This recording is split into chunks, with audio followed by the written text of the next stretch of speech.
now. Thanks.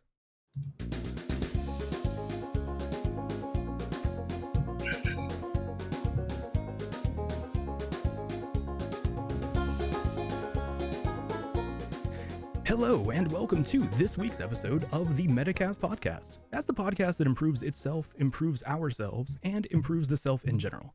My name is Ty, I'm going to be your host, and as always, I'm joined by my resilient co-host, Distance. Hey, dude. I like the face this time. Did you actually put resilient in your notes? I did, yeah. I looked up. Oh, that's the thing I'm going to start doing is that whenever I switch out the adjective for you, I'm going to try to make it on theme with the topic we're talking about. So today we are talking about, well, I was going to say strength, but not really. We're like more talking about like the idea of strong, which I guess I mean strength is a a conjugative form of that. But first of all, Distance. Do you want to introduce? Well, you may have noticed we have a guest today. Do you want to introduce our guest, Distance? Yes, our guest is an Instagram model, a cancer survivor, an all-around badass person, and one of my favorite people, and her name is Sarah. Hello. Thank you for that introduction. You're welcome. Welcome. Good to have you here. I did not know that you were an Instagram model. I did not know either, but I will take the I thought it was Tumblr. Sorry, whatever. Listen, I don't need to split hairs. I just fucked up. I was just gonna say model, and I thought maybe be more specific. All right, yeah, no, that's not splitting hairs. It's a different platform. Feel free to promote it if you'd like. Definitely, yeah. Well, my Instagram is Stell from Hell. I get many messages titled to Stell and Stella, so I accept that. But my name is Sarah, so insider secret. Well, so I guess the reason why you asked her to be a guest on this episode, it takes a lot of strength to be a model online. Is that what you were going for? Distance? Or is that what you had in mind? Yeah, that's exactly what I was going for. Nailed it.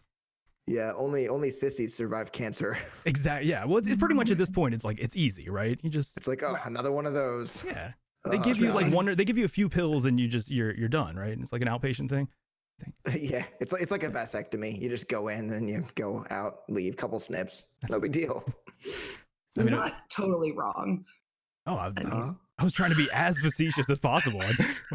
No, I mean, yeah, by way of cancer treatments go, thyroid cancer is very survivable. If it's caught early, it has like a 95% survival rate. So the surgery does leave me with a cool scar. But which I had it twice, but it is fairly easy. I mean, like honestly, the first time it wasn't outpatient, but the second time they told me that I needed to walk down the hall before I could leave, and I literally got up after 30 minutes and dipped the fuck out of there. So shit, that's crazy. Okay, well. Okay, that's hilarious. Like, because Ty was trying to go like so out there, like facetious and like almost somewhat satirical. And I was like, oh, that's not that far from the truth. It's not that far off.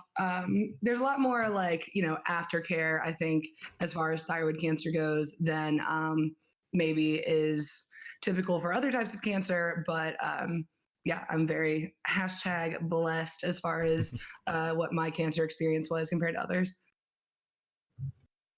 Yeah, awesome. I hope that doesn't like ruin your whole podcast. I have another friend with cancer. Maybe we should invite them on. Yeah, I think that's all we had planned. We just wanted to talk for the next 90 minutes about cancer. That was our plan.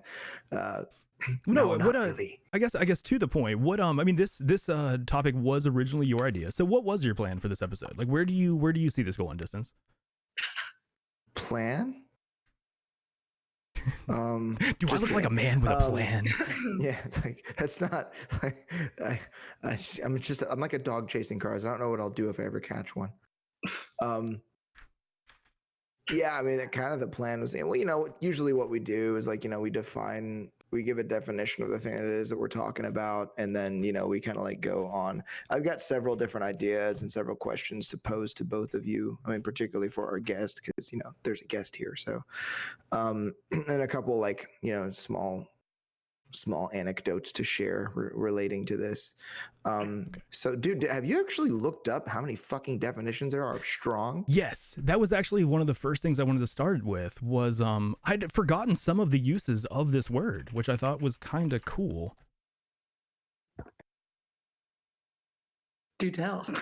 Sorry, I was like, my keyboard is my keyboard is loud as fuck. So sometimes when I'm typing, I try to actually mute my mic too, so I can't actually vamp through that. So yeah, I was hoping one of you would. It sounds like a million toddlers clicking a million mice at the same time. Yeah, is that not how typing works?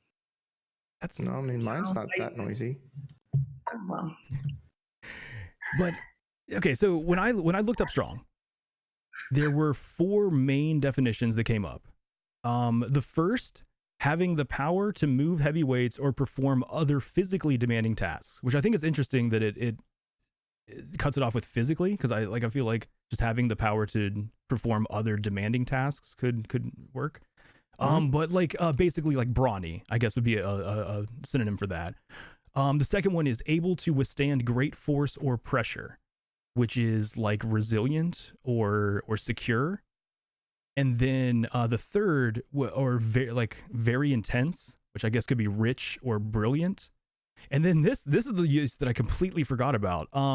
Used after a number to indicate the size of a group, like a crowd of 100 strong. I'd completely forgotten about that use of the word, but it's like so in all the uses that we're caring about, which I guess like 1, 2, and 3 kind of covers everything. It's an adjective. We're talking about something, and we're describing it in what was like, okay, so again, distance, what was your idea about the word strong that drew you to this to this topic, I guess? Well, just because it's something that it's a lot of it is the fact that you hear a lot of people that are older than us talk about like how millennials or sissies or weak, or that, you know, that they're not tough or whatever. And a lot of the time when I hear that, I'm kind of like, I beg to fucking differ. And there's occasions in which like I think that people don't understand like what true strength is, I guess, and people want to relate it, especially with like, you know, fitness culture and like motivation culture and things like that. People want to relate it to just being like physically, you know, like able to do stuff. And people seem to focus so much on taking pictures of themselves at the gym that and not everyone, I mean just certain individuals, that we forget about all the other ways in which we can actually be strong or show strength. And there's like I mean, in any of several ways. You know, for me, like being that, you know, I have muscular dystrophy, like I'm physically a very weak person. You know, everything I do is difficult. Like my life feels like a workout all the time. So I think that I had a crisis, you know, for the last almost a decade. It'll be a decade in December of this year, figuring out like, you know, what am I? Am I weak? Am I, you know, all the other ways that you can be strong. I've had to sort of discover those as a way to kind of like create a new identity around like strength. So, you know, there's like, but there's a lot of questions, you know, that okay, well here's one I'll pose. So on the whole idea of being strong or being a resilient person, like, can you call yourself strong if you falter sometimes? Like, can you still like call yourself that, or do you have to be like this badass all the time? I think that you definitely can call yourself strong. I think that there's no reality in which one doesn't falter at some point with one, if not many or all of their goals. So to kind of exclude the strong and strength from the ability to make mistakes, I think is really selling yourself short, and also kind of cutting the population much smaller than it probably is.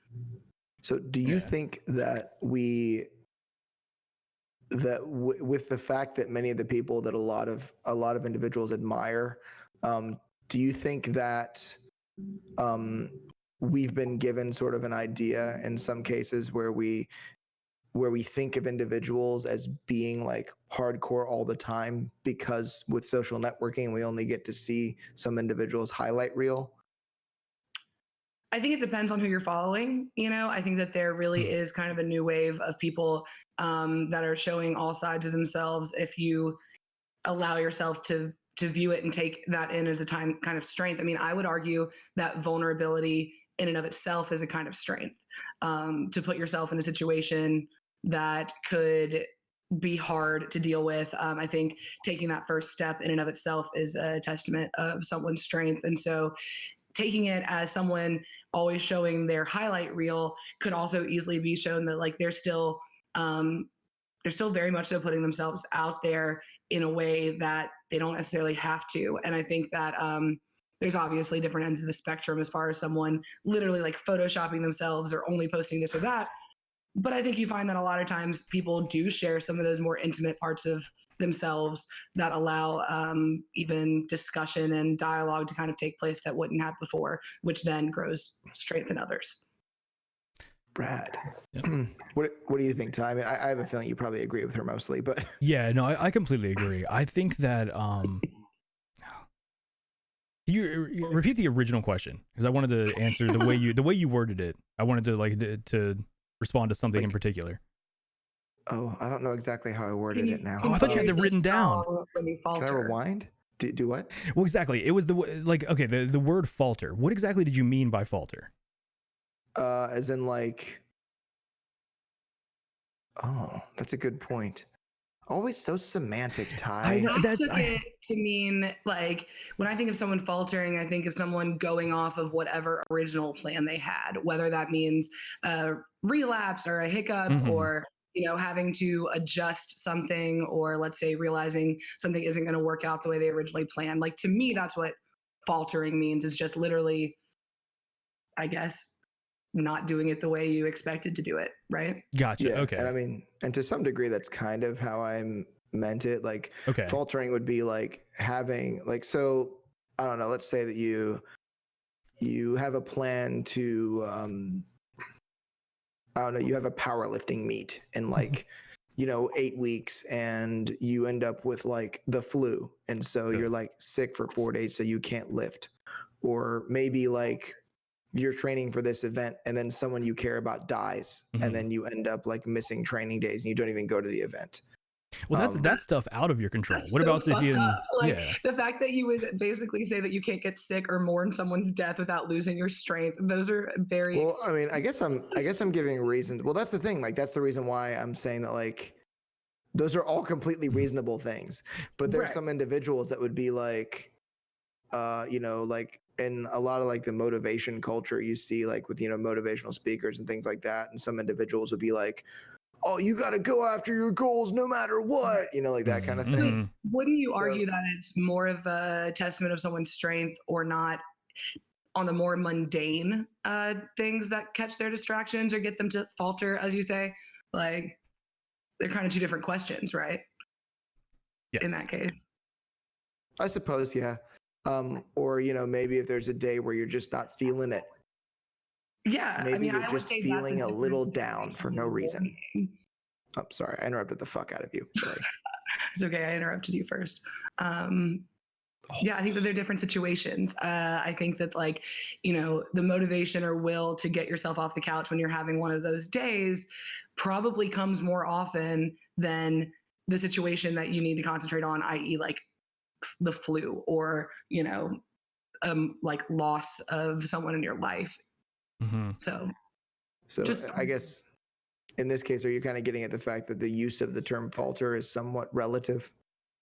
Well, no, I would say that more so the situation, like in my mind originally, those situations didn't even cross my mind, because I feel like almost a universal truth would be like, yeah, take care of your shit. That's human. That's part of being a human and having to literally take care of yourself, especially if we're talking even hypothetically about a flu and a powerlifting meet. I mean, like, you can't physically perform that way anyway. But I think that so when I was originally thinking, I was considering faltering on those days that you're not feeling up for it, or faltering on those days that happen more often. Like, oh, traffic was really bad or I got stuck in a meeting with whatever and I don't feel like doing this. Just personally, that was that's what I got from your original question. Yeah, I thought of it the same way as like faltering is like, because the two things you use as examples are like completely out of your control. I was thinking more like within my control, like I fucked up, I did something wrong, or you know, in that regard. No, I think it is incredibly important, like Sarah pointed out, to own up to mistakes, and I think that they are an empowering thing. Agreed. Yeah. If we're talking about stuff that's in your control, then yeah. And then I guess there's the other thing is like in the same vein maybe, but to be more specific, like I see people that seem to be like on all the time. Do you know what I mean? Yes. Like it seems like they're always hustling. They're always working, and if they're not at work, then they're at the gym, and if they're at the gym, they're answering emails for work. And then like they make it to their kid's birthday party, and then they go like play racquetball with their friend, and they go work on their side business, and then they wake up on Monday, and then they just do everything all over again. Yeah. It seems inhuman. Yeah, like because is it so? Like, it has to be an illusion, right? Those people just seem like they're always on, right? I always figured that they had like, you know, a time turner like Hermione Granger, like they just have a lot more in their day than I do. But no, yeah, I would totally agree that that's more of those picking and choosing moments as far as like what you're choosing to actually showcase with your life. But are you talking strictly from seeing people on like Instagram and the like, or are you talking about people you know in person that are like hey, you gotta go, I'm on my way to whatever? Like people I work with, like the president of like my company's division, it seems like he's always working. Like even if he's on vacation, he's like answering emails and stuff. But you know, I think about kind of like a personality thing. I've always taken that more of like, you know, being ambitious and being a workaholic and stuff, I think sometimes can fall into that just a personality box to where like, I think it's a matter of if you personally value that enough to call that strength, you know? When it's also too, you're only seeing one side of it. Like I don't know this person, I don't know their personal life, but I do know the story way too often that's told of the kid of the executive that never gets to see their parents. And you know, it's like we're seeing the side of like, their employees are seeing them all the time, but is the family, is he really doing it all, or is he only really covering part of it? But right. But that is a good question though, because I mean that does like, I mean you had a real life example of it, but we do see that far too often, like you were pointing to with like social media examples and things like that. You see people that they seem to just be perfect, basically. They seem to always be on their shit, never fucking up, never making any mistakes. Every morning they're up at 4 a.m. to work out, and then they go do their full day, and then like everything's perfect. And that has to be an illusion. I don't think that anyone lives their life in that way. But when you see that so often from when you see 25, 30 different people and all of them seem to be doing that, eventually you get an idea that like, oh, well, shit, everyone's doing this but me. For some reason, there's something wrong with me. I'm not strong enough to do this. Why? And I think that leads to a lot of like, you know, self-esteem issues and things like that. But yeah, and that's kind of, I mean, on a more personal note, I guess that's kind of what I was getting at, because it was almost like asking you guys, like, is there something wrong with me because I'm not on all the time? Well, there's something, there's plenty of things wrong with you, but I would not point to that as a reason why, or a symptom. Oh God, I love you guys so much. You're so great. Like I love like the resounding agreement on Sarah's face too. She's like, he's fucking right. There's all kinds of shit wrong with this guy. So I guess because it's weird, because it seems that, oh man, this is weird. You know, okay. I think that so much of it. Sorry, go ahead. Good. No. You go ahead. You're the guest here. Speak. Is that, and I'm not trying to throw off the topic or anything, but so much of what I have kind of experienced firsthand, but also what I've studied in school and everything, is that media literacy comes so much into play here to understand what it is that you're being shown and why. You know, I think that I don't want to, in a way, victim blame almost, as far as like, oh, it's up to you to not look at things the wrong way, but it's kind of like the crux of our generation, right? You know, when you think about the things that we are constantly shown and things that are geared towards us compared to what our parents, even one generation ago, were used to around our age. And I just think about even people younger than us, that truly came up in it. You know what I mean? Like what their impressions must be. And I can only hope that they would like kind of be able to see through the bullshit, but I feel like that's probably not the case, and so I'm curious if like other people are having the same discussion. Like, is it possible that they're always on, or do they truly just kind of revert to the like, no, I'm just not always on? Well, that is a very interesting point. Like it's, I think that too many people, the generation we're talking about, growing up with technology from a young age, experiencing life, basically growing up on Instagram, Facebook, on social media, you're using that tool as like, okay, I'm having a cool moment right now. I'm going to take a picture of this and post it to Instagram. You don't understand when you see a celebrity's Instagram post that 9 times out of 10, that is a constructed, thought out marketing tool. It is not just like, oh, they're sitting with their friends taking a picture. And it's like, wow, why does my life not look like this? And all of a sudden you feel that you're inadequate, right? Yeah. Right. And the worst part is that, so like I'm the one that brought this subject up, and I'm the one that had the concern about it, but I don't have a Facebook. I don't have an Instagram. I haven't been on Tinder in a long time. This is just from fucking YouTube. True. Or like banner advertisements on web pages. Like you don't even have to have like an actual social networking account. I mean, arguably YouTube isn't a form of social networking, I guess. Yeah, it is. Yeah, it is. But it's like any of the other stuff that we typically associate with this. You don't even have to have that stuff to feel this way. Yeah. I mean, you can just see an advertisement on YouTube. Yeah. And it's like, it's like, oh, hey, it's me. It's 2 a.m. I just worked out.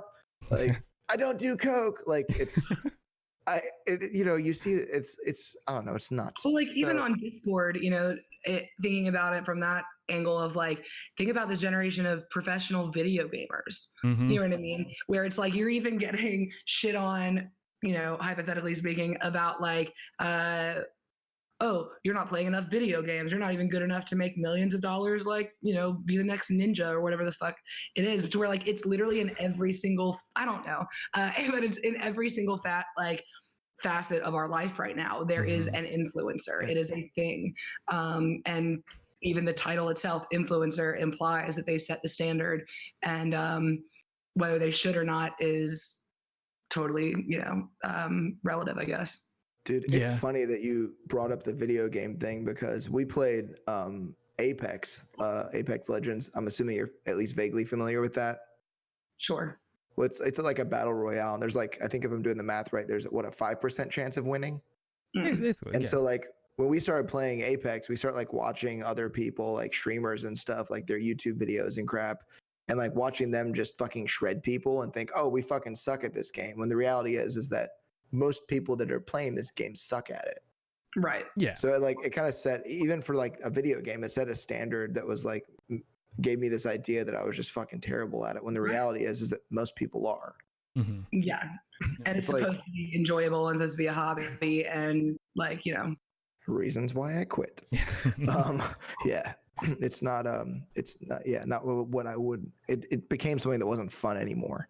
Right. It's so interesting how often that happens though with so many things. We start comparing ourselves to others, and all of a sudden we are falling behind and we're not good enough, and then it becomes a point of stress when it should just be something that, an aspect of life that you're enjoying, whether it's a video game, whether any number of things. But I mean, I've even like cooked a meal I was really excited about eating. I was stoked for it, smelled great, blah, blah, blah. And then there was a little part of me that when I couldn't get a photo that actually made it look edible at all. Yeah. You know what I mean? Dude, try to take a picture of anything with shiitake mushrooms in it, and the mushrooms always look gross. That's a good question though. It's a philosophical question of our time. If you cook a meal and it doesn't make it on Instagram, did it actually ever happen? No, just like if you don't post a gym selfie, you didn't actually go to the gym. Exactly. So, Michael, sorry, distance. Whatever. They that was going to be a gimmick when I started my own podcast, and I was going to say, and if you want to know my real name, but that's fucking great. Or was that one made up? It's actually Will, or is it Joe? Or is it Joe? Who knows? It would be Joe. It's Joe Goldberg. It's totally Joe Goldberg. Yeah, or maybe it's Penn. Bettelheim. But anyways though, like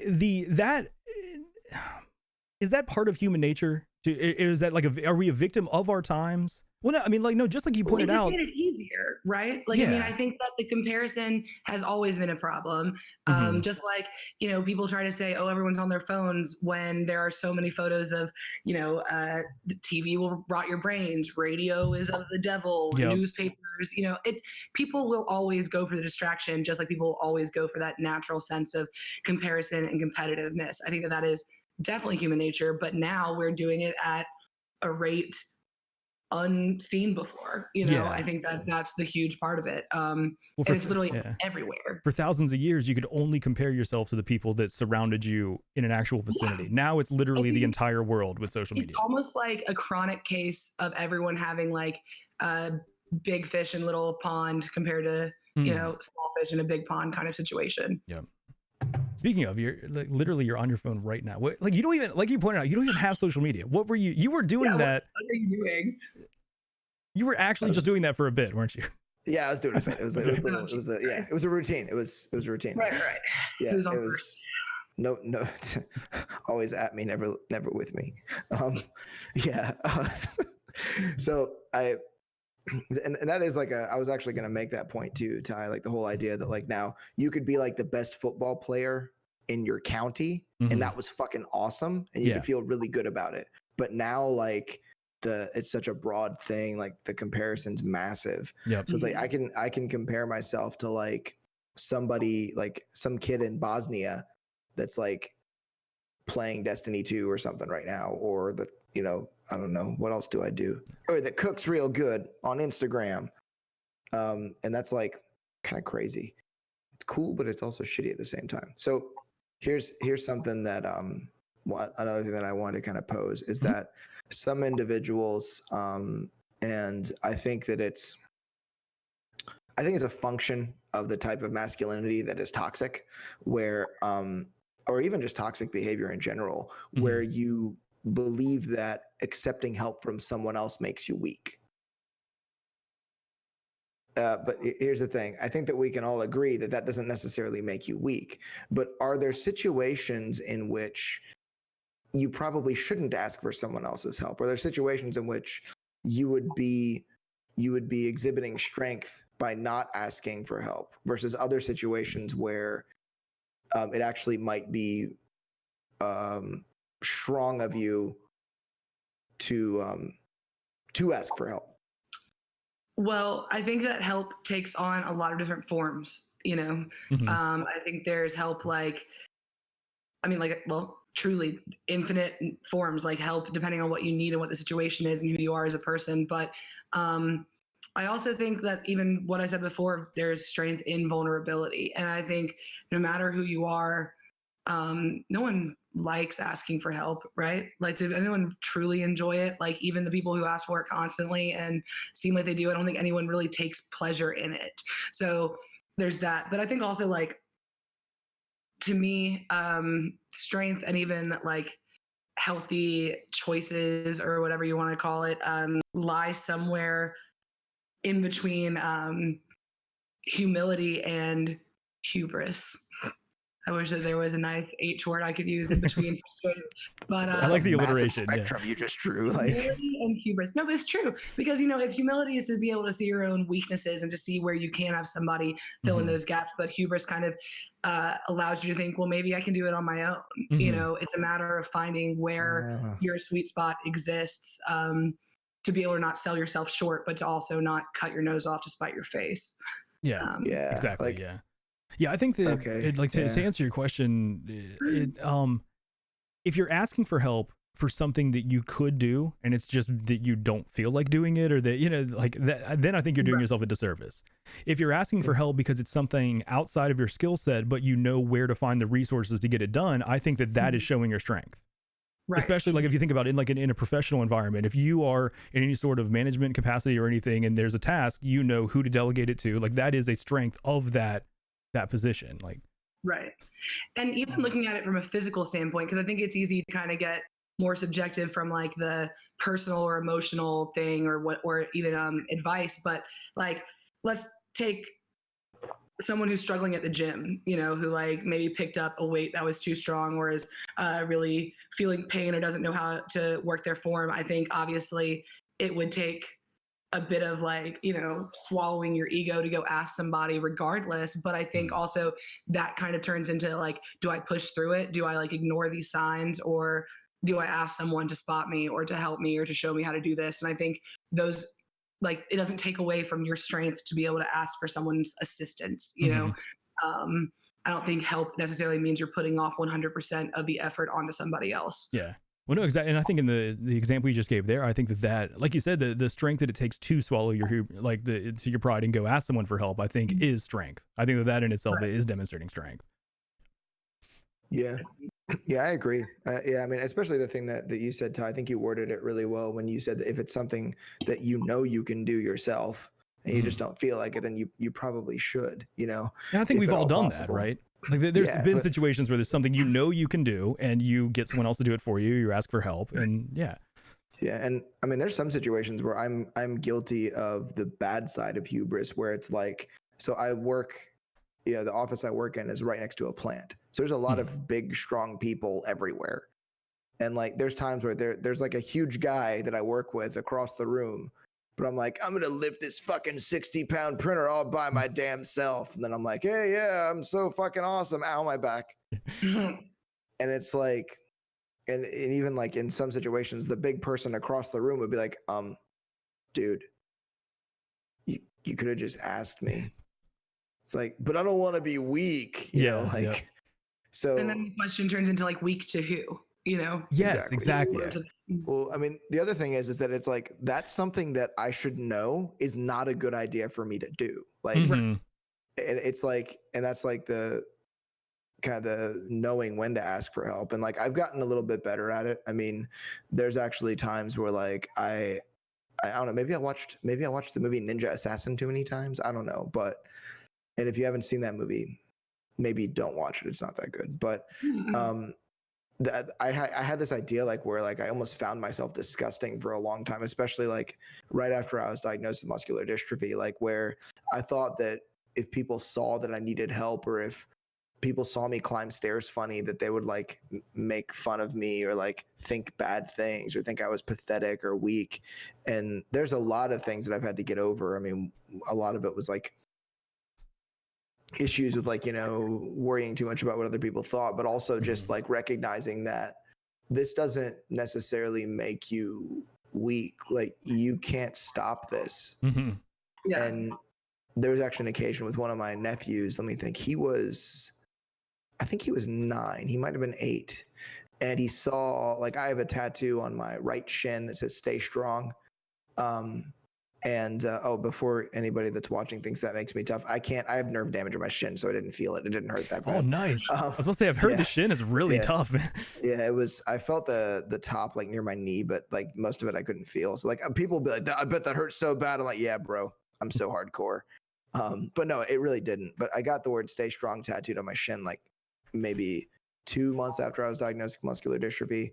Okay. And my nephew, he like looked at it and he was like, but Uncle Distance, because that's what my nephew calls me.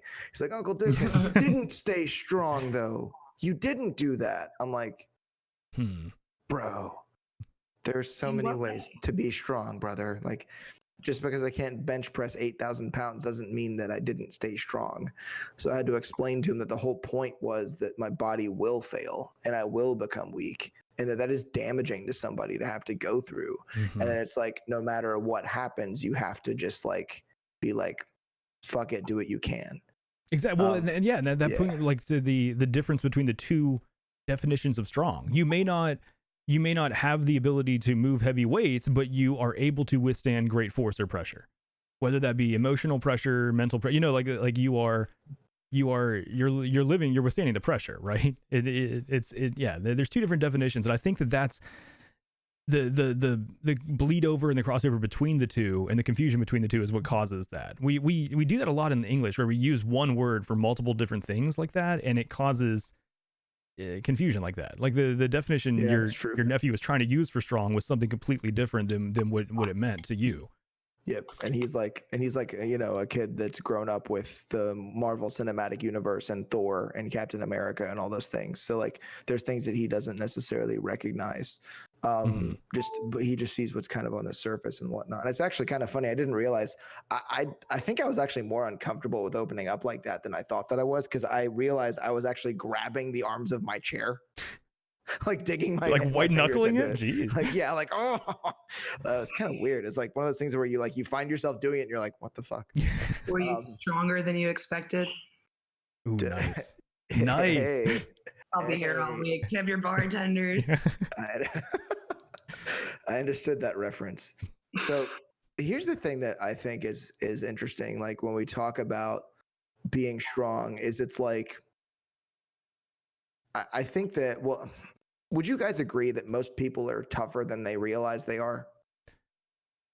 Yes. Yeah. I don't want to do the semantic thing. I don't know what exactly you mean by tough, but I think most people are capable of more than they think they are, than they're aware they are. Yeah. I'm going to say resilient, more resilient than they think they are. Yeah. I think the human nature is more resilient than most people probably are aware of. So it's interesting because like I talk to people about like trying to do something difficult, like, oh yeah, do a triathlon, and people be like, I can't do that.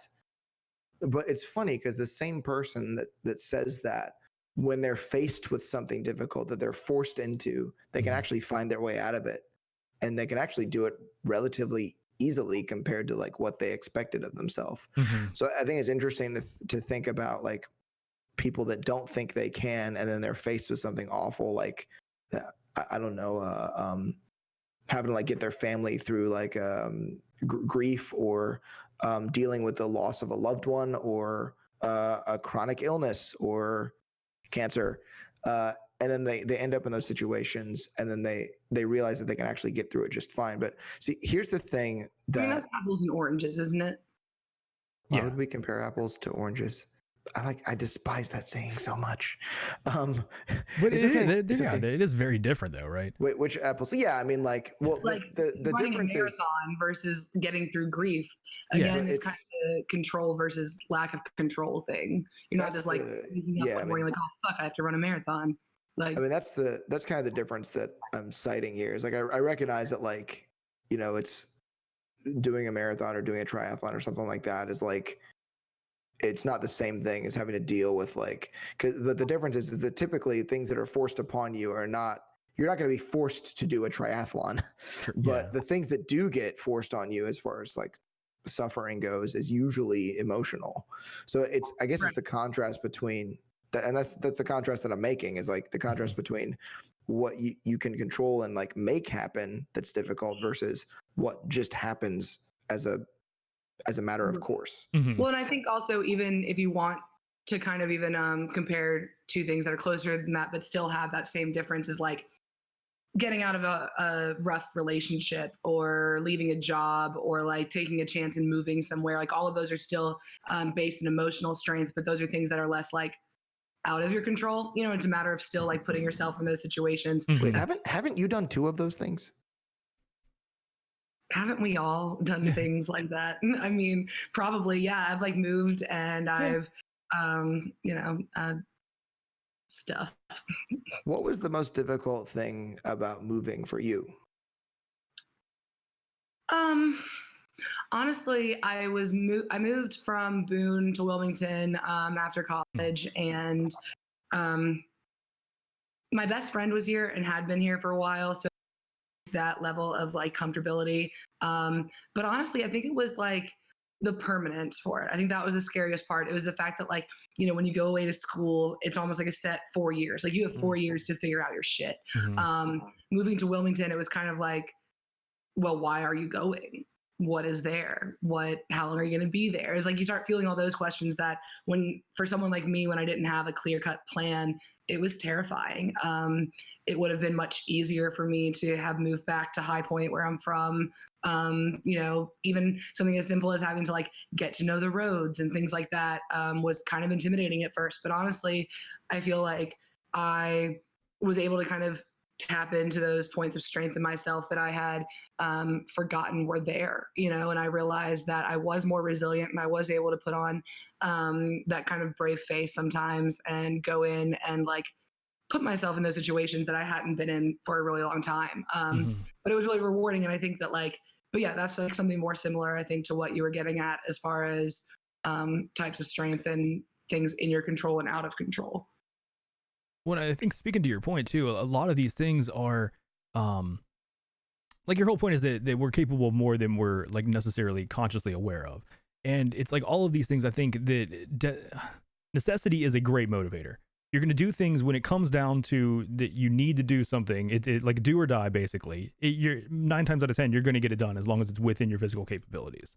Yeah. And I think a lot of those, like we have a lot of mental blockers for things where we get used to, I think it like goes back to episodes, you know, in the past few weeks we've been talking about, but it goes to, we get used to a certain level of comfort and we don't like breaking away from that comfort.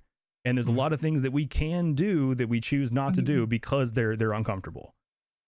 Right. And one of my favorite phrases actually that I tend to repeat to myself is just like necessity breeds ability, you know, that we really can rise to the occasion at those times. And I mean, I said that to myself when I was wrapping presents this past holiday season because I was stuck at it. So like it can apply to many different situations. I like the presents are not terribly, by the way. So it's yet to be determined if necessity can really breed ability in all cases. Well, it got done, right? True. Yeah. Yeah. Well. So it's interesting because like it's interesting when you think about stuff that happens in your life or difficult times because I guess we think of getting through. I'm talking specifically about stuff that's out of our control. We think about getting through things, but it's like in most cases, I think as long as you continue to live after something difficult happens in your life, that I don't know that you really ever can necessarily break, so to speak, you know?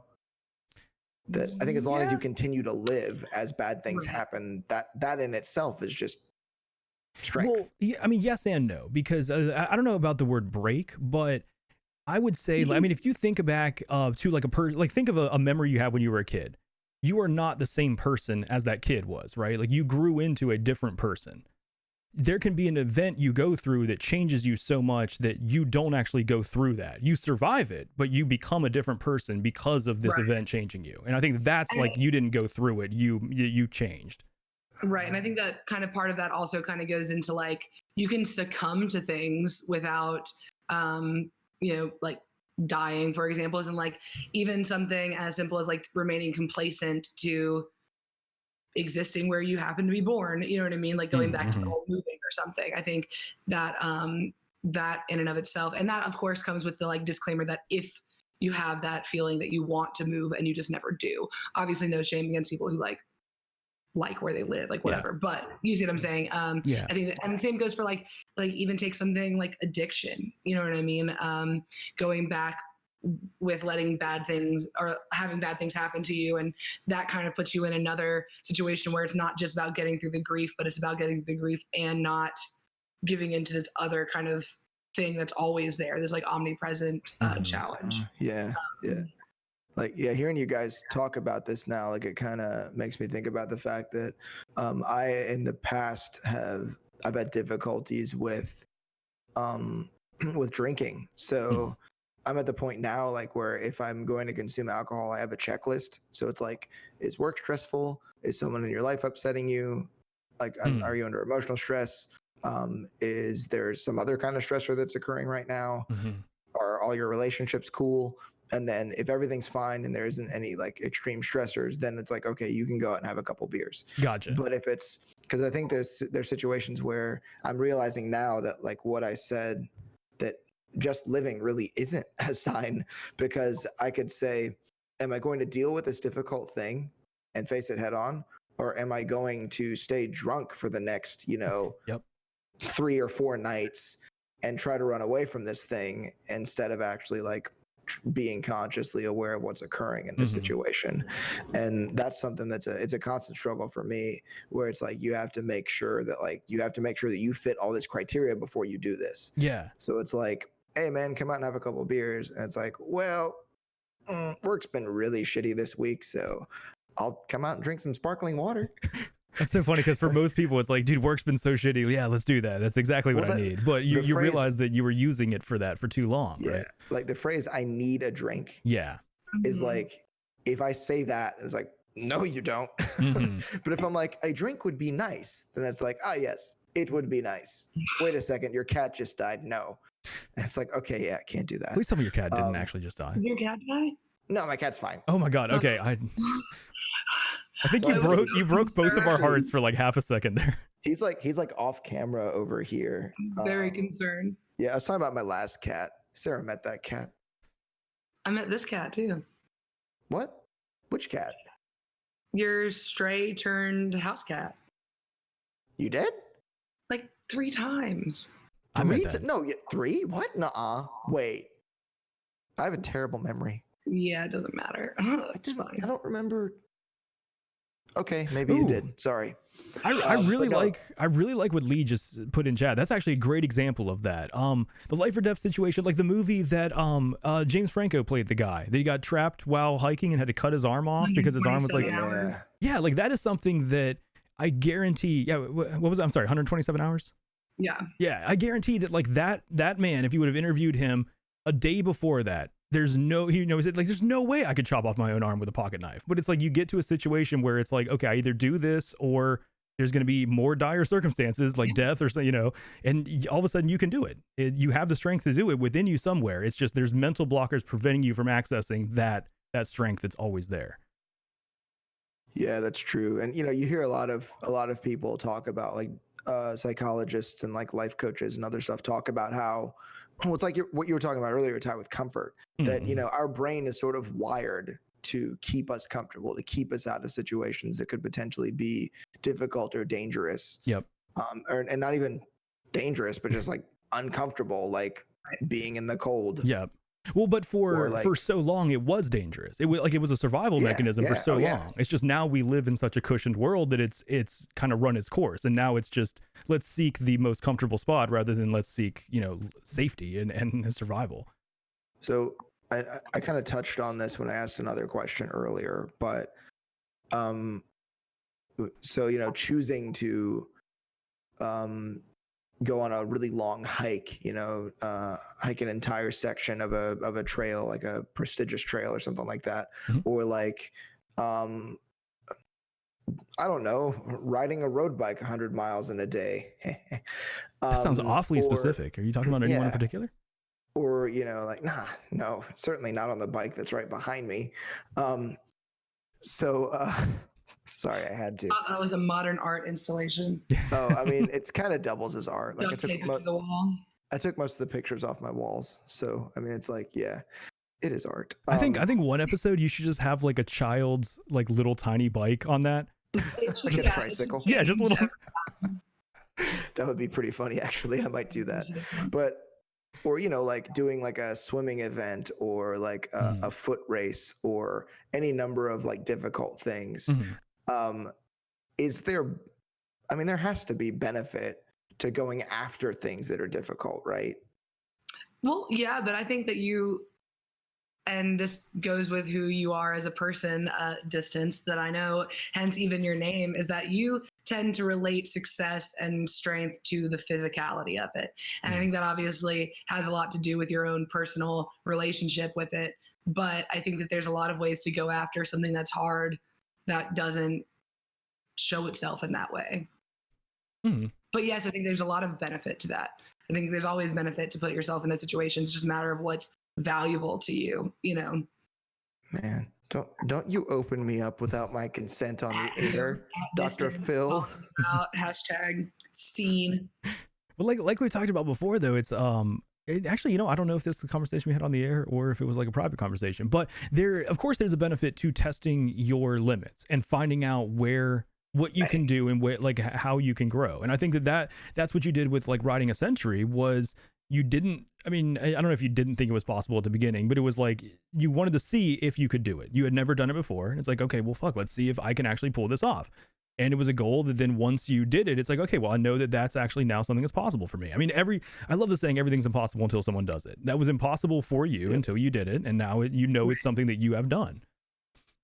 True. And the other thing is like, and the reason why, and yes, it is true that like I'm focused on the physical because mainly it's like we always want what we can't have. So it's the main thing that I have difficulties with. But I guess the thing that I was getting at was like, there's not really a lot of ways that you can test your emotional strength. You know, it's like you can't really put yourself in a situation. Well, it's like I'm gonna break up with this person that I've been dating for a long time, who I'm very happy with, I can hurt. No, but like think about like going to like therapy. Yeah. Putting yourself into a situation that isn't going to be comfortable. Opening yourself up accidentally on a podcast. I mean, things like that show themselves in those ways that you can put yourself in those vulnerable states where you still are able to grow from it. I think there's a lot of opportunities for that don't just mean like rocking the boat for the sake of testing the waters, you know?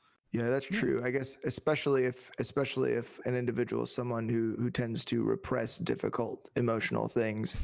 Yeah, that's true. Like going to see a therapist, and like that's another thing. Like the thing you were saying about it hit me when you were talking about like getting assistance or you know asking for help with something, and it drives me up the fucking wall when people are like, a lot of individuals think that it somehow makes you weak, or you can't fix your own problems if you see a therapist. But the reality is that I've always thought of that as like, because they'll be like, but you're not crazy. Like, well, you don't have to be like crazy, like actually mentally ill to see a therapist. You can just be like regular person neurotic. Yeah. Because everybody has things that regular person neurotic. It just, you know, like a good, I think there's a good analogy that just came to my mind there. It's like, I feel like having a therapist is like having a spotter at the gym. It's not like they're lifting the weights for you. It's just someone that's showing you the correct way and the correct form to do it. It's like a therapist is just helping you go through the correct motions of expanding your own mind and like confronting your issues. They're not doing it for you. Yeah, I think that's a great way to look at it. True. And this is why we have guests, because, you know, the two of us think certain ways, and it's nice to have somebody else here to like push us in other directions. That like the whole fucking therapist thing wouldn't even occurred to me as like putting yourself in a situation where you could build emotional strength. Because if it's like, if there's something awful that happened or someone that hurt you in your past, and oh fuck, I've even done the same thing with the therapist. Oh my God. How do you, oh my God. All right, whatever. I'm glad you're here, Sarah. Like, I mean, this is, I do it in a very like lighthearted way, but I've consciously done this where like I'll put on a movie that I know makes me cry. And it's like, I'm sitting like alone. It's like, it's like, I know that this is going to be emotional. It's like, it's just, you know, it's like, all right, well, like, let's just go through this. Being a glutton for punishment. A little bit. Yeah. I guess I'm watching Time Traveler's Wife tonight.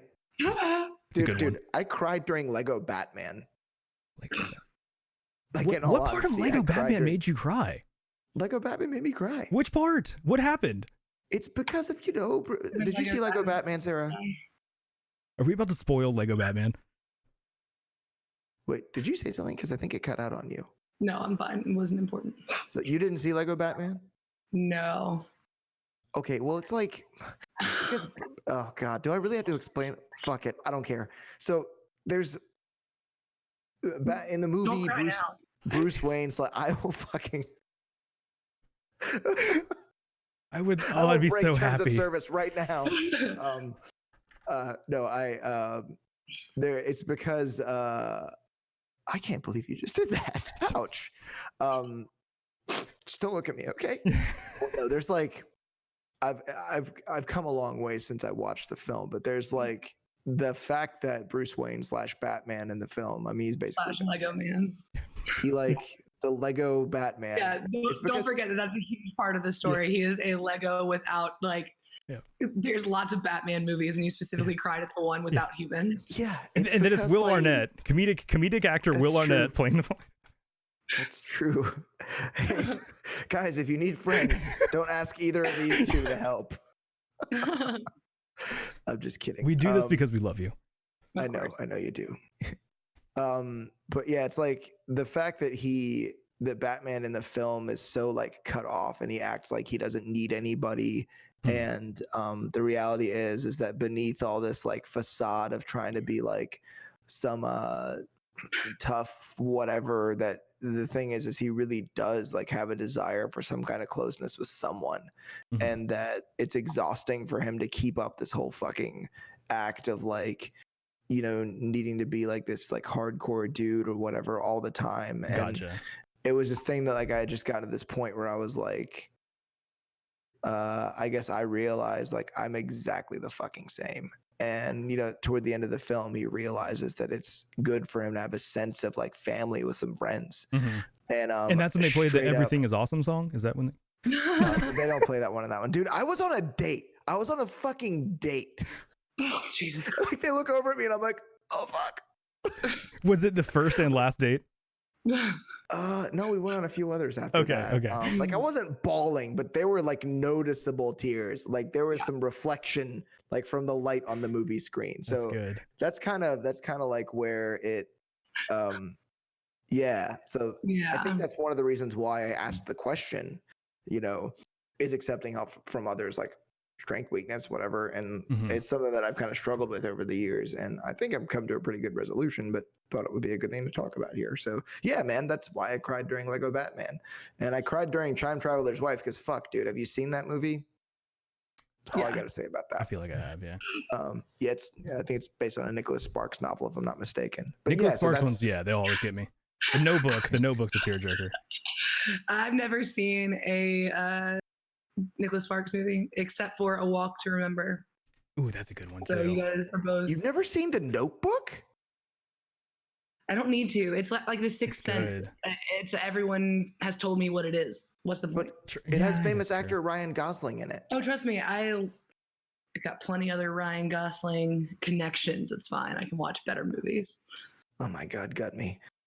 Is it a display of strength to not find Ryan Gosling attractive? That's that's a display of inhumanity.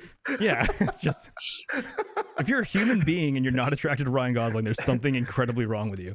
Yeah, you should see somebody. You might be a psychopath. Yeah. So yeah, but that's one of the main reasons why that's why Lego Batman made me cry. And a lot of people think I'm kidding. Everyone thinks I'm joking when I say that. I know for a fact that you're very serious. Yeah. There's not a single part of me that is surprised. I have no idea what that's supposed to mean. Well, and I like too that it was more than just like, it wasn't a moment that was designed by like you could tell those tearjerker moments where the strings well up and like, you know, it wasn't one of those moments. It was just you relating to something the character was going through. That's so much more real. So let me contrast this with an experience I had in a movie theater recently. I saw Toy Story 4 in theaters, and there's a part where our main character, Woody, is getting his feelings hurt about something. Okay. And in the front row, an 8-year-old yelled, "Boom, get triggered." So just as a contrast about how we can relate to certain emotional situations in movies. That's actually awesome. No, actually, boys did get triggered. Yeah, that was you can figure out if you should keep dating somebody based on how many times they laugh during Joaquin Phoenix's Joker film. Oh Jesus! Yeah, it's Did you see that, Sarah? I haven't seen it yet. Oh. Oh well. But I know. Okay. I plan on it. I just haven't seen it yet. We both laughed a lot. Yeah, they ambush you with shit in the fucking movie. Like, we won't spoil it. We actually had an episode where we talked about, before we really kind of found our mission here, got our stride, we did an episode where we talked about Joker, which I still think was an interesting conversation. Yeah, it was a good episode. So here's another sort of weird anecdote. Okay. So I think an anecdote's what you call this. Whatever. It's an account, it a personal story? Account. Yeah. Yeah. Okay. Yeah. So, my dad actually, I guess it was it 4 or 5 months ago?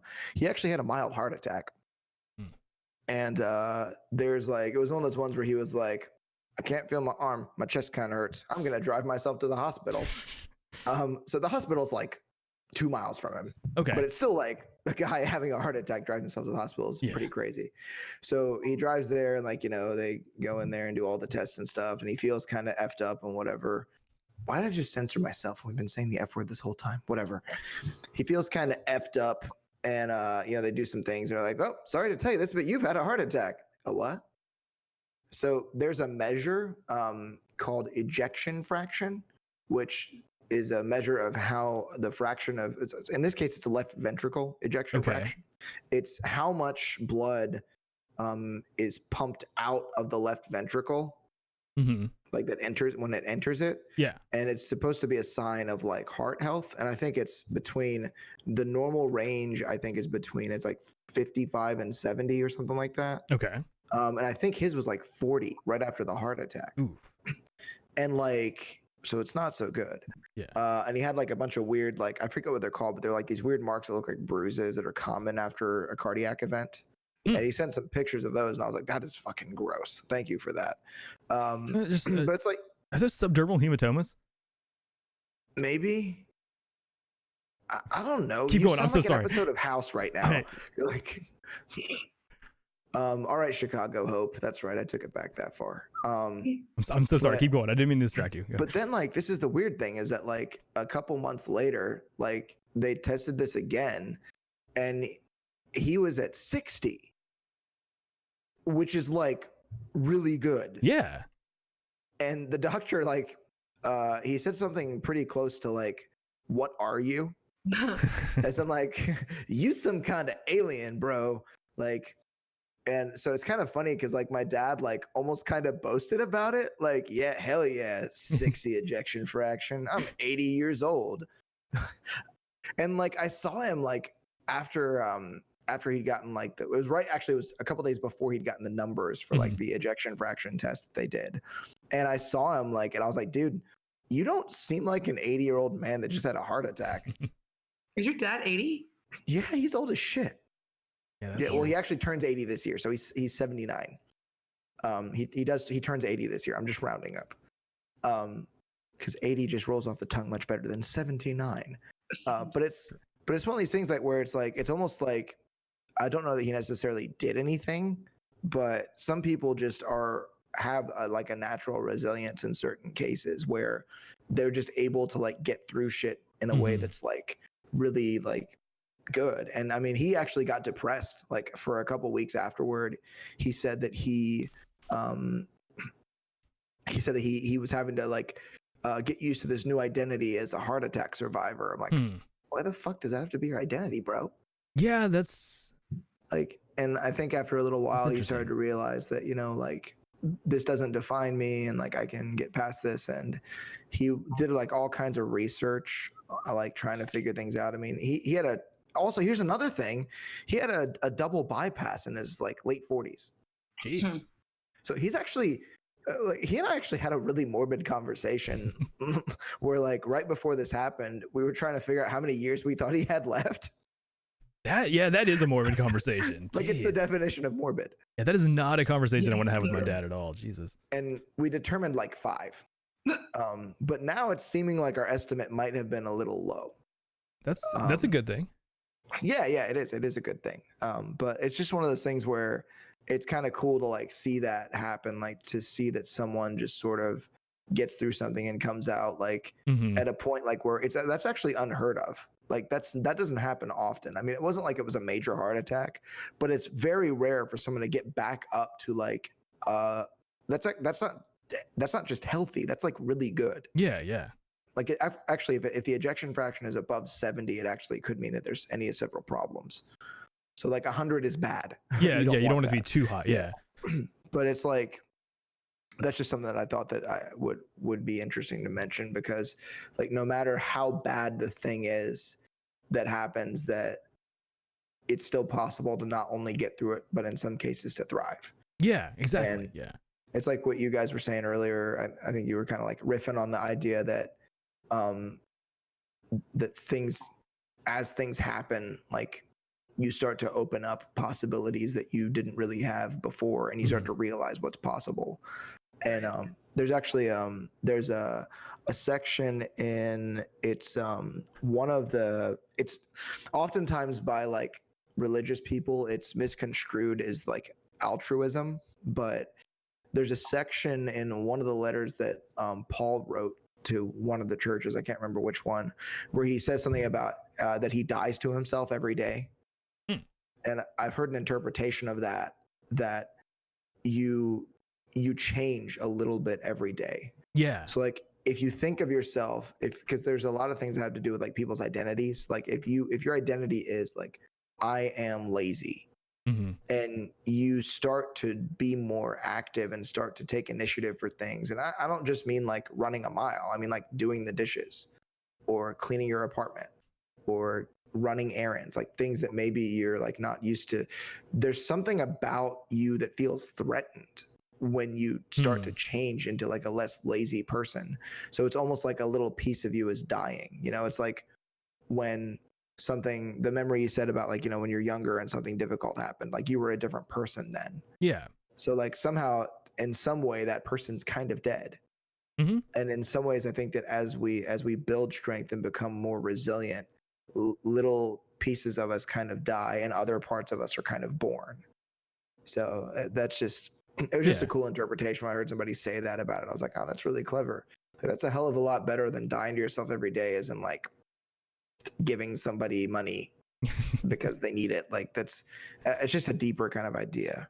Well, I like that too, because if you're doing it correctly, the quote unquote weaker parts are what's dying off, and you're growing back stronger each time, right? Like it's the same thing what happens physically when you're trying to build muscle. It's like your body is building back stronger cells because it's dealing with pressure and tension. You know, it's dealing with damage basically.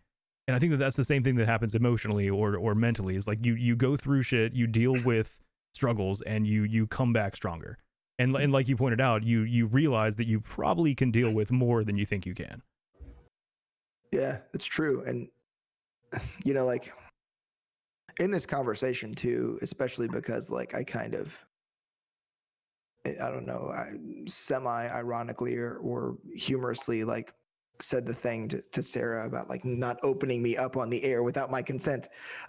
Just kidding. I don't really care. Was that like that kind of thing really does make me uncomfortable. And I think that I really should personally try to like show some strength in like telling people shit like that's going on and like, you know, not hiding things. Because I even talked about it like in our comfort zone, one of the comfort zone episodes we did, that like talking about my feelings is difficult. Yeah. I mean, with some people it's like, okay, but it's cool because after you do it, you get this feeling like you feel kind of vulnerable in the moment and maybe even a little weak. But like once it's over with, you're like, I feel kind of badass for telling that person that thing because that was fucking difficult. I feel like it feels very freeing to be that vulnerable. Yeah. And you can share that burden with somebody sometimes. You know, the knowledge of having whatever you're going through, you know, I think that kind of, in a way, kind of goes back to the conversation of looking for help and letting other people help. You know, it all kind of circles in the same vicinity of like sharing that burden, but also unloading, feeling, you know, heard, seen, safe, whatever. Yeah. And there's in many ways. Kind of on the subject of the emotional vulnerability thing is like, I think that there's maybe sort of like a threshold where you get to where, so like, when is it someone like opening up and being vulnerable in a strong sort of fashion in a way that shows strength versus someone that's kind of whining? Like at what point is it like too much? When is it just somebody bitching and no longer someone opening up to somebody else? That's a good question. Or is the spectrum I've just made completely stupid? No, I think action, to me, I think that part of it is that it's like, personally speaking, I have like a 1 or 2 time bitching threshold where like, just unload it. Let me hear it. I feel you. I'm going to sympathize. I get it. But if like the 3rd time you're telling me the exact same problem and it doesn't end with like, so this is what I'm going to do, or so this is how I feel about it, like that's when I have to realize that I have to start like excusing myself from the situation because I don't want to put undue, like, you know, kind of take that burden on myself and still feel completely powerless over it, you know?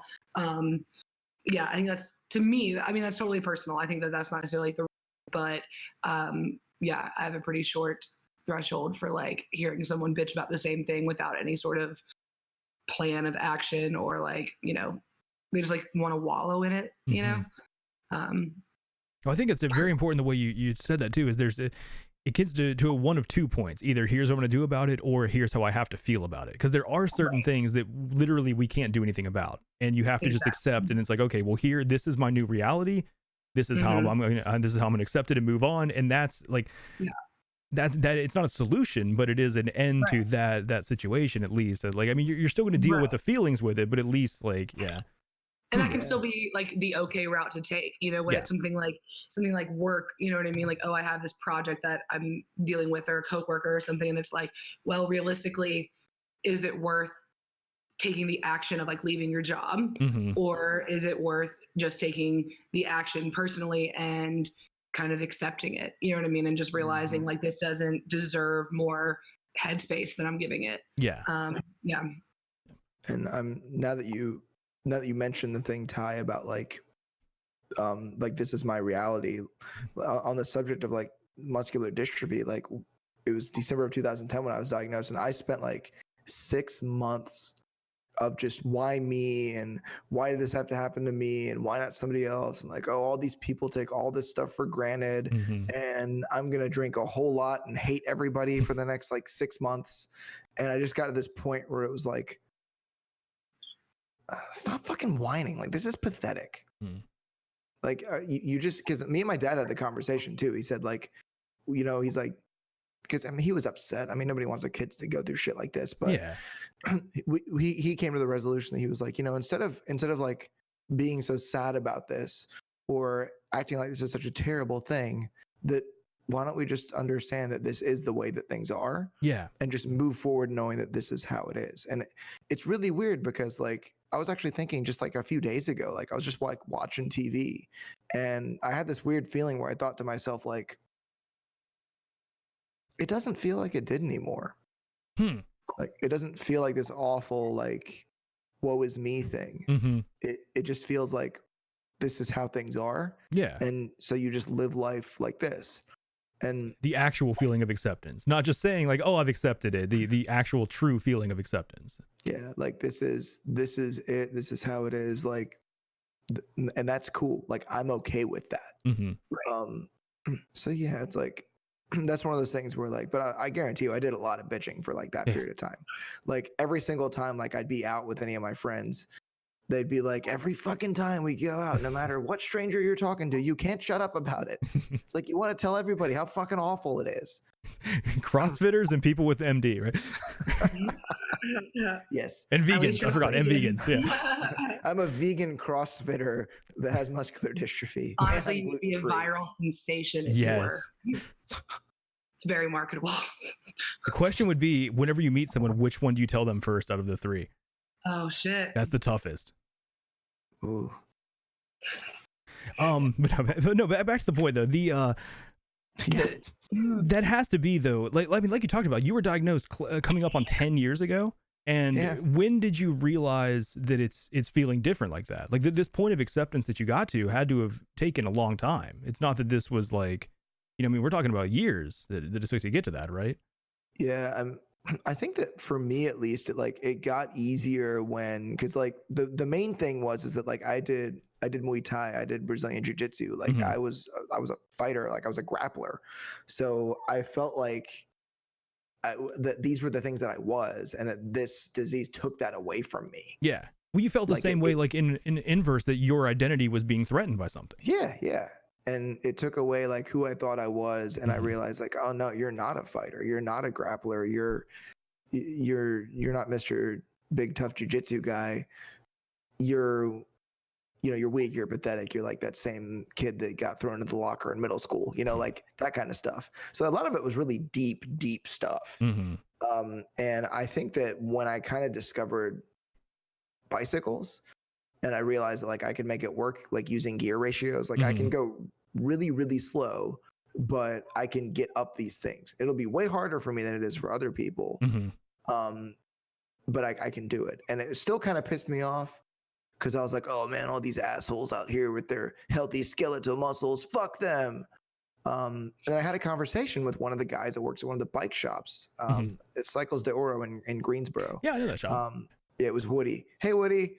He doesn't listen to podcasts, but he has gastrointestinal disease. Like he has problems, like where there's certain stuff he can't eat on the bike, which makes it really difficult for him. And I was like, oh, he's got fucking problems too.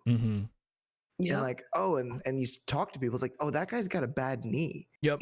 Like he has multiple sclerosis. That chick has another type of muscular dystrophy. Holy shit.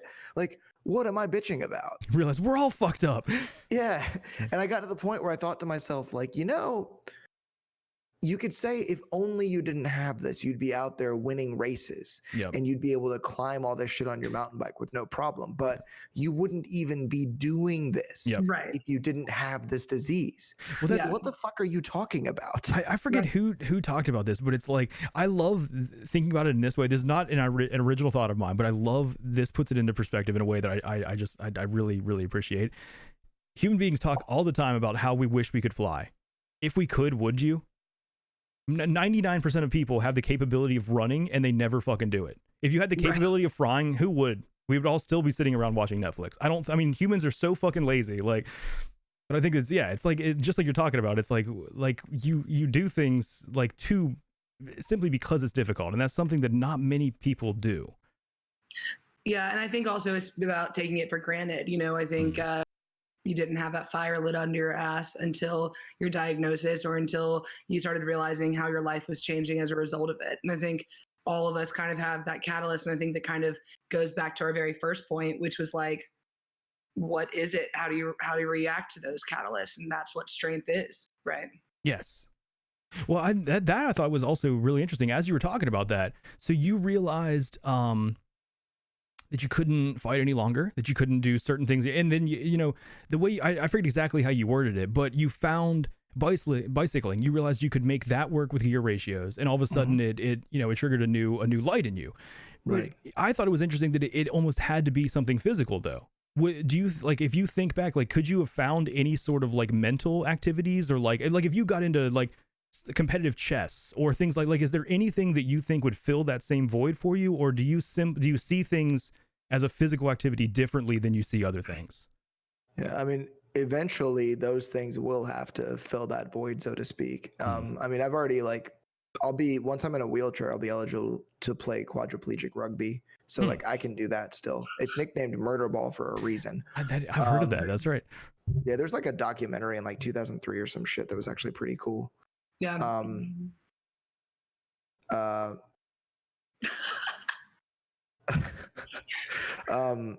But so like that's something physical that I can do. But like before that, like I realized like cooking kind of became a thing for me. It's like I saw certain people like Gordon Ramsay and Jean-Pierre. Is it Jean-Pierre? No, I don't know him. Jean Oh my God, I can't remember. No. I think it's. I can't. Oh my God. I can't remember his name now. It was definitely Jean-Benet Ramsey. He was Gordon Ramsay's. That's what I'm taking from this entire conversation. Yes. He was Gordon Ramsay's. He looks up to Jean-Benet Ramsey as a personal role model. He was Gordon Ramsay's mentor. I can't remember his name. Oh, and like, Sean Brock and like other people like that. Not so much Bobby Flay. Alton Brown, like those kinds of people. And I thought like, man, this is really cool. And like I got into that, but the thing is I realized that after cycling is over with, and it will be over with, that now I know that I can find something that I've already done it once. I've done it a few times and I can do it again. And that's the same thing, I think, for anybody that, has gone through or is going through something like that, that no matter what you think something takes away from you, a lot of the time you can find something else. There's always something there. Right. And so, it's like, yeah. So honestly, probably a lot of things that people don't even know are out there. You know what I mean? Like you don't even realize like what exists. Like I even make that point a lot with like when I was just graduating college, a lot of people that were applying for jobs, it's like 90% of you are going to be working for companies that you had no clue existed in the first place. Like my mom literally works for a company that produces the paint for traffic lanes. Like what? You know what I mean? But it's like a multi-million, like it's this huge Fortune whatever company, and she's been working there for years. And like, it's just you never know what else is out there until it gets put in front of you, so there's no need to limit yourself preemptively. Yeah. I exactly. I'm in the same boat. I work for a company that manufactures valves and heating and air equipment, and it's like, yeah, there's not at all something that I would have like thought that I would be doing or had any interest in doing. But it's like, it fits, right? Yeah, I mean, it's the same here. Like, I work for a company that makes surfactants that go into personal care products. Yep. I'm the director of marketing for the Window Covering Association of America. We both used to work for a window covering company. Oh yeah, we worked. Yeah, Levelor. Yeah, we worked at Levelor Kirsch. Yeah, they're one of our members. That's very funny. Yeah, it's fucking hilarious. Small world with weird jobs no one's heard of. Yeah. But yeah, no, you are 100% right though. It's like when you're in school, you've got your eyes set on like this dream job. You think you're going to get out and you're going to like exactly use your degree in this perfect position in this field for a company doing something that you believe in. Companies you know of off the top of your head. Yeah, right? Yeah. And like you've got a passion for what they do and everything, and like that's not realistically going to be what's going to happen. No, right. And it also doesn't mean that they're less valuable for not thought of. I think that's also a matter that it's not a matter of settling. It just means that you genuinely don't know what's out there. So yeah, no matter what doors close, sometimes other doors open. That's my useless platitude for the day. That was one of the most cliche things you've ever said. It's true though. I mean, like cliches are cliche for a reason, right? Yeah, of course. Yeah. So I've got a question that I want to ask you. What do you feel about the it's all right, so my mind works in metrics way too much. Does it bother you that the idea of being strong, quote unquote, is so subjective? There is no marker there, like everything is just like it's up to interpretation, and you've got to like decide yourself if you're being strong or not in a situation, or what the strong response is to something. But I think the argument would be then that isn't it all that really matters is that if it's strong to you, I think because it is so subjective, that it's kind of the beauty of it, defining it for yourself and reaching that level yourself. Because I think when we start letting other people define those things for us, is when we start getting into those unfair comparisons. Yeah, I agree. But it's interesting because like things are subjectively strong, but I think there's some things that are more or less objectively like lacking in strength or lacking in grit or lacking in resilience. Right. So I think that, but the strength thing can be subjective because, it's like what's difficult for me might not be difficult for you. I mean, like there might be somebody that I know that can spout off like all the emotions they've been feeling about everything for weeks and have absolutely no problem with it. Yet for me, I'm like, that's scary. And but then that person might have a problem with, I think we talked about this in the comfort zone episode. That person might have a problem with like communicating in large groups where I'm fine with that. No problem for me there. So like if I go out, like, man, I talked to like 10 people at the same time and it was so cool. And I was like really outgoing. And it's like, well, you've got nothing to brag about. It's like, okay, yeah. It's like, you're right. I didn't do anything special for me. It's like, but if other people go out and do that when they have difficulties with it, then it's like another thing. Yeah. It's like, hey man, I fixed a computer today. It's like, that's your job. Exactly.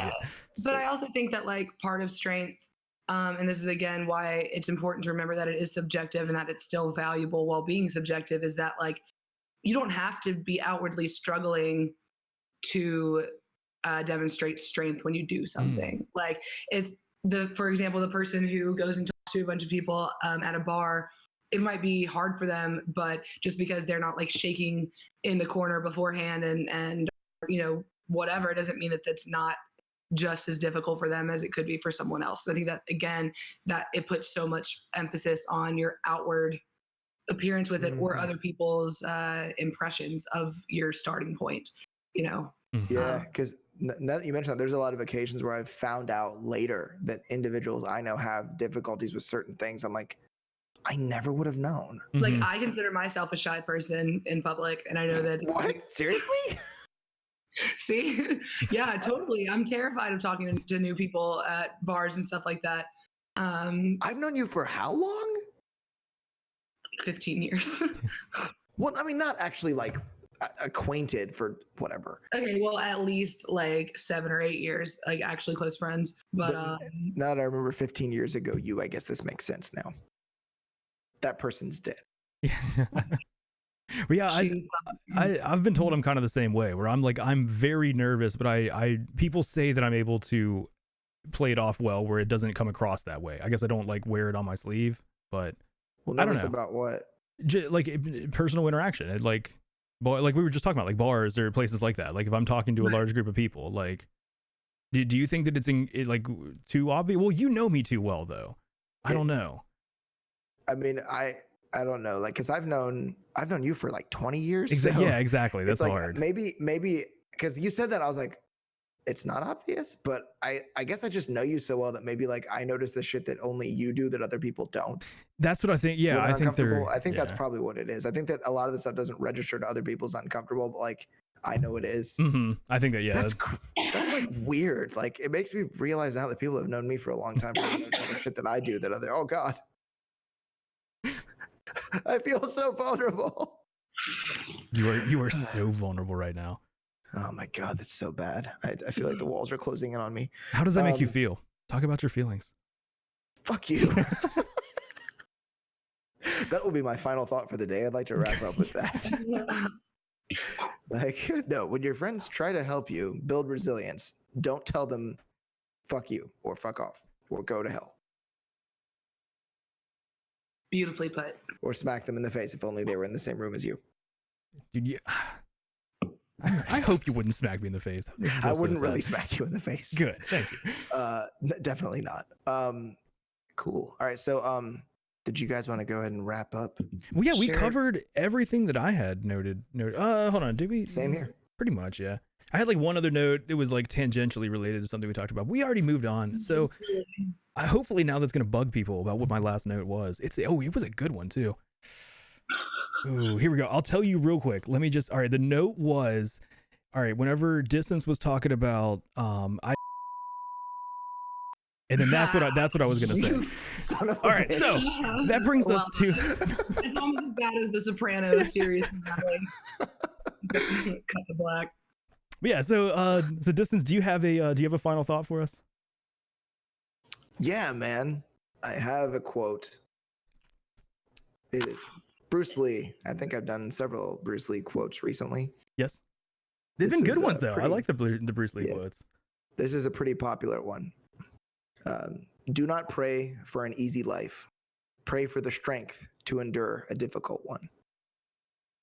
I like that. Well, that brings us to the end of another episode of the Metacast podcast. If you guys are watching this on YouTube and you've enjoyed the conversation, be sure to hit that like button and subscribe to keep up to date with what we're doing here.